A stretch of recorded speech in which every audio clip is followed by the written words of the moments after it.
So ఇక్కడ మనకి భాగస్వామ్యానికి సంబంధించిన ఒక క్వశ్చన్ ఉంది, చెక్ చేద్దాం. A comma B investments are in the ratio 2:3. 2:3. And the investments of period X and Y, periods of X months and Y months respectively.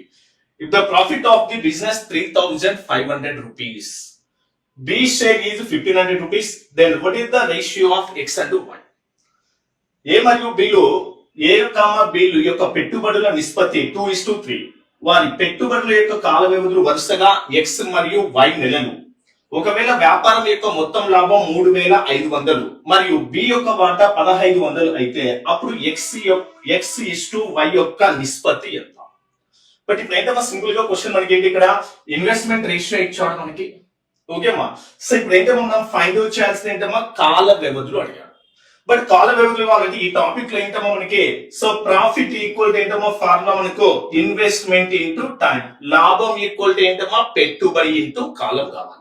అంటే ఇప్పుడు ఏంటమ్మా మనకి టైం రేషియో కావాలంటే క్వశ్చన్ నుంచి క్లియర్ ఏంటమ్మా ఇన్వెస్ట్మెంట్ రేషియో ఉన్నాయి, next ఏంటమ్మా profit ratio ఉన్నాయి.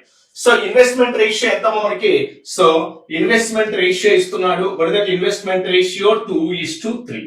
ఇవి మనకి A, B investment ratio. Next ఏంటమ్మా ప్రాఫిట్ రేషియో కావాలి. ప్రాఫిట్ రేషియో ఏం తీసుకుంటాము మనకి, టోటల్ ప్రాఫిట్ ఎంతమ్మా 3,500. ఈ 3,500 లో బి యొక్క వాటా ఎంతమ్మా 1,500 అన్నాడు. సో బి యొక్క వాటా 1,500 అయితే ఏ వాటా ఎంత వస్తుందమ్మా మనకి 2,000 కదా.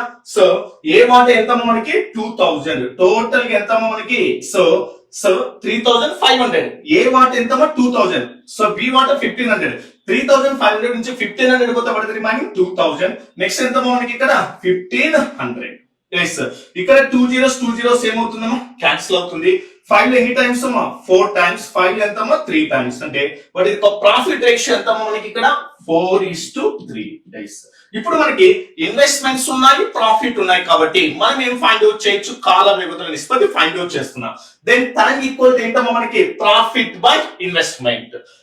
టైం ఈక్వల్ ఏంటమ్మా మనకి ప్రాఫిట్ బై ఇన్వెస్ట్మెంట్. అంటే what is that 4/2. Next again what is that 3/3. 3/3. So 3 ఏమవుతుందమ్మా క్యాన్సిల్ అవుతుంది. దట్ ఈజ్ 2 లో ఎన్ని టైమ్స్ అమ్మా మనకి 2 టైమ్స్. అంటే ఎంతమ్మా మనకి ఇక్కడ 2/1. అంటే వాట్ ఇస్ దట్ 2/1. నెక్స్ట్ ఎంతమ్మా మనకి 1/1 అవుతుంది. 2/1:1/1 అంటే what is that ratio cross multiply చేస్తే ఎంతమ్మా మనకి ఇక్కడ 2:1 రేషియో అవుతుంది. దట్ ఈస్ వాటి యొక్క ఇన్వెస్ట్మెంట్స్ కాల పరిధుల నిష్పత్తి ఎంతమ్మా మనకి 2:1.